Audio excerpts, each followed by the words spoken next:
সেই অন্ধকার নির্জন আম বাগানে দাঁড়িয়ে হঠাৎই আমার বুক যেন হিম হয়ে গেল। হঠাৎই মনে হলো কয়েক হাত দূরে একটা আম বাগানের গুড়ির পাশে কে যেন চুপ করে দাঁড়িয়ে আছে। সে কি ভয়ঙ্কর রাত্রি! আমার বুকের ভেতরটা যেন কেঁপে উঠল। কি যেন একটা ঘটতে চলেছে। ঝড়ের মধ্যেই কার যেন বিভৎস হুঙ্কার। বিকৃত গলায় কে যেন বারবার হুঙ্কার দিচ্ছে। সামনে বিরামখালিতে একটি শ্মশান আছে জানেন? সেই শ্মশানে এক কাপালি থাকতো, সে খুন হয়েছে। মাথাটা নাকি একেবারে মুচড়ে কেউ উল্টো করে দিয়েছে।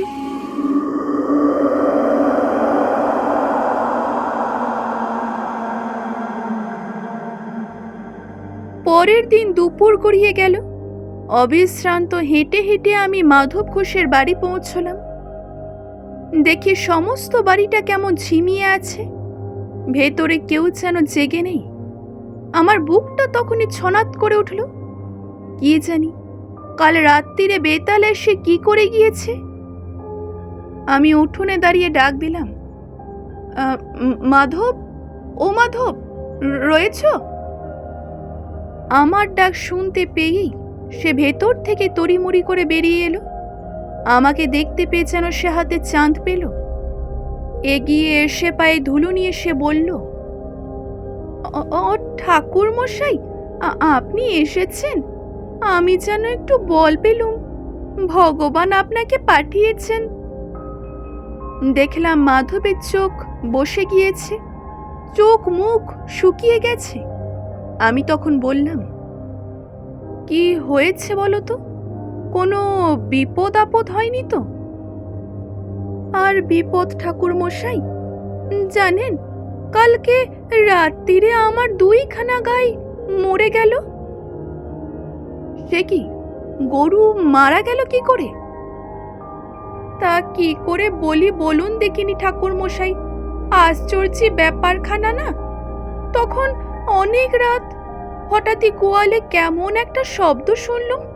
মনে হলো গরুগুলো যেন ভয়ে ছটফট করছে। উঠে বাইরে যাওয়ার সময় দেখি মুঙ্গলি গাইটা চিৎকার করে উঠল। গিয়ে দেখি রাঙ্গি আর মুঙ্গলি দুটোই মাটিতে শুয়ে ছটফট করছে। কি হলো কে জানে। তখনই লোক পাঠালাম পাশের গায়ে বৌদিকে ডাকতে। সে এলো বটে, কিন্তু কি যে হলো কিচ্ছু ধরতে পারলেনি। আজকে সকালে মারা গেল গাই দুটো। মাধবের চোখ দিয়ে জল গড়িয়ে পড়তে লাগলো। সে আবার বলল, জানেন আজকে সকাল থেকে আবার মেয়েটার জ্বরে গা পুড়ে যাচ্ছে। এসব তো ভালো কথা নয় ঠাকুর মশাই। আপনি এলেন ভালোই হলো। ব্রাহ্মণ মানুষ, ভেটেই বাস করলে আমার ভয় কেটে যাবে। আমি তখন সকলই বুঝলাম, কিন্তু আমার কি করার আছে কিছুই বুঝলাম না। আমি থাকলে যদি মাধব শান্তি পাই তাহলে থাকতে পারি, এই মাত্র। একটু পরেই আবার একটা অদ্ভুত ঘটনা ঘটল।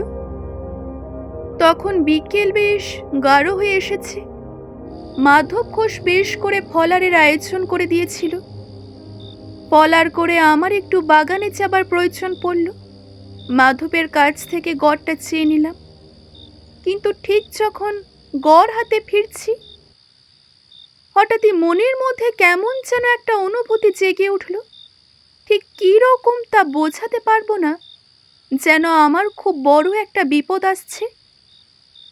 খুবই কাছে এসেছে সেই বিপদ। ভয়ের একটা বিচিত্র অনুভূতি বুকের মধ্যে জেগে উঠল। সেই অন্ধকার নির্জন আম বাগানে দাঁড়িয়ে হঠাৎই আমার বুক যেন হিম হয়ে গেল।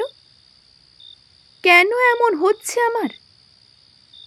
তাড়াতাড়ি ফেরবার জন্য এগোতে গিয়ে হঠাৎই মনে হলো কয়েক হাত দূরে একটা আম বাগানের গুড়ির পাশে কে যেন চুপ করে দাঁড়িয়ে আছে।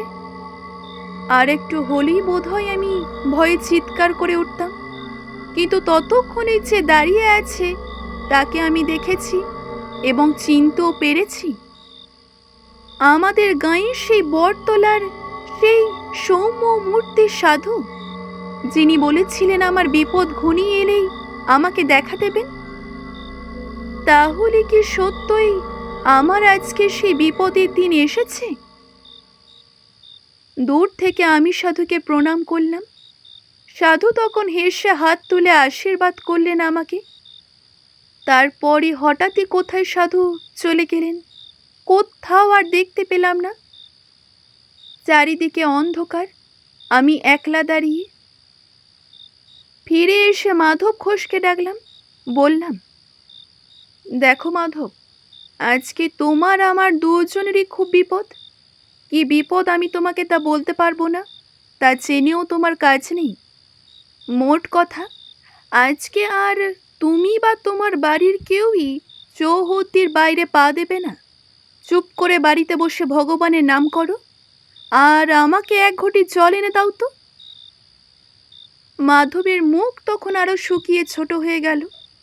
দৌড়ে এক ঘটি জল নিয়ে এলো সে। আমি সাধুর দেওয়া গাত্র বন্ধনের মন্ত্র দিয়ে জলটা শোধন করে বাড়ির চারিদিকে ঘুরিয়ে গণ্ডি কেটে দিলাম। আমি বুঝতেই পেরেছিলাম বিপদ শুধু আমার আর মাধবের। কাপালিক আমাকেও ছাড়বে না। আজকে অমাবস্যা, আজই সে আমাদের দুজনকে বেতাল পাঠিয়ে শেষ করবে। অন্যরা হয়তো নিরাপদ, তবুও সাবধানের মান নিয়েছে নি। সারা বাড়িতে গণ্ডি দিয়ে দিলাম। রাত্রিরে খাওয়া হলে আমি মাধবকে ডেকে বললাম, মাধব, তুমি আর আমি আজকে এক জায়গায় থাকবো, বাড়ির সবাই এক জায়গায়, শুনছ? আজ্ঞে ঠাকুর মশাই। বেশ, এসো আমার সঙ্গে। সে কি ভয়ঙ্কর রাত্রি! আমার বুকের ভেতরটা যেন কেঁপে উঠল। কি যেন একটা ঘটতে চলেছে, কি যেন আসতে চলেছে। আমার পাশে চুপ করে বসে আছে মাধব। ঠিক মাঝরাত পেরিয়ে যাবার পরই হঠাৎই যেন এক ঝলক হাওয়ায় বাইরের আমবাগান কেঁপে উঠল। ঝড়ের সময় নয়, কিছুই নয়, কিন্তু হাওয়া এলো কোথা থেকে? ক্রমে ক্রমে সেই হাওয়া বেড়ে রীতিমতো ঝড়ে পরিণত হলো। সমস্ত আমবাগান যেন ভেঙে গেল। বাড়ির জানলা দরজা দরাম দরাম করে বন্ধ হচ্ছে আর খুলছে। বাড়ির মেয়েরা শব্দ করে কেঁদে উঠল। আমি তখন চেঁচিয়ে উঠে তাদের শান্ত করলাম।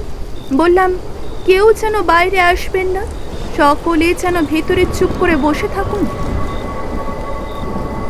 ঝড়ের মধ্যেই কার যেন বিভৎস হুঙ্কার। বিকৃত গলায় কে যেন বারবার হুঙ্কার দিচ্ছে। কে যেন ঝড়ের ছদ্মবেশে প্রাণপণ চেষ্টা করছে বাড়ির ভেতর ঢোকবার। বারবার অদৃশ্য কিসে বাধা পেয়ে ফিরে যাচ্ছে। খানিকক্ষণ এরকম চলল। কিছুক্ষণ বাদই থেমে গেল। সমস্ত পরিবেশ যেন শান্ত হয়ে উঠল। মৃদু হাওয়ায় বাড়ির কলা গাছের পাতা নড়ছে। বোধহয় যে বাড়িতে ঢোকবার চেষ্টা করছিল সে সেই উদ্দেশ্য সফল হতে না পেরে ফিরে গেছে। আমার বুকের ভেতরে বিপদের ঘণ্টাটাও হঠাৎই থেমে গেল। মাধব ঘোষ হঠাৎই আতঙ্কিত চোখে আমার দিকে তাকিয়ে বলল, ঠাকুর মশাই, আর বোধহয় ভয় নেই, তাই না? আমরা বোধহয় বেঁচে গেলাম। সেদিন রাত্রিটা আমরা খাটেই বসে কাটালাম। পরদিন সকালে উঠে শুনতে পেলাম মাধবের মেয়ের জ্বর সেরে গিয়েছে। আমি সকালে বিদায় চেয়েছিলাম, কিন্তু মাধব কিছুতেই ছাড়ল না। খালি বলে, না না, তাই কি হয়? আপনার দয়াতেই আর রক্ষে পেলাম। বেঁধে রাখতে পারবো নি জানি, তবু এ বেলাটা থেকে বোধহয় তখন ভালোই করেছিলাম, নইলে ঘন্টার শেষটুকু জানতে পারতাম না। বিকেলে মাধবের কাছ থেকে যখন বিদায় নিয়েছি, প্রায় মাইল খানেক চলে এসেছি হেঁটে, দেখি ঘোড়ায় চড়ে এক দারোগা বাবু কোথায় যেন চলেছেন। পিছনে দুজন পাগড়িওয়ালা সেপাই। আমার কাছ দিয়ে যখন তারা যাচ্ছেন, কি মনে হতে একবার সেপাইকে আমি জিজ্ঞাসা করলাম, তা বাপুরা কোথায় চলেছেন? সেপাই বলল, সামনে বিরামখালিতে একটি শ্মশান আছে জানেন? সেই শ্মশানে এক কাপালি থাকতো, সে খুন হয়েছে। কি খুন হয়েছে? তা বোঝা গেল কি করে?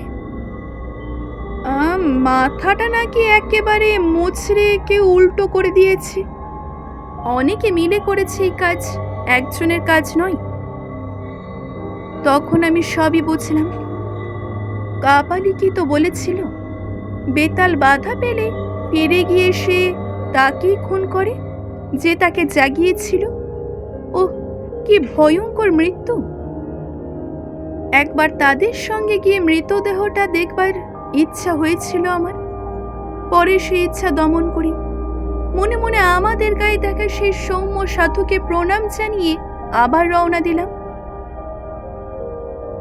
এখানে গল্প শেষ করে তারানাথ বললেন, কি কেমন শুনলে তোমরা? আমরাও বলেছিলাম, ভালোই। কিন্তু পথে বেরিয়ে আমি কিশোরীকে তখন বলেছিলাম, কি বিশ্বাস হলো? সে কথার জবাব না দিয়ে কিশোরী হেসে বলেছিল, দিনটা তো ভালো কাটলো। এখানে শেষ করলাম গল্পটি। আজকের পর্বটি যদি ভালো লেগে থাকে অবশ্যই একটি লাইক করবেন, শেয়ার করবেন এবং কেমন লাগলো জানাতে ভুলবেন না। ধন্যবাদ।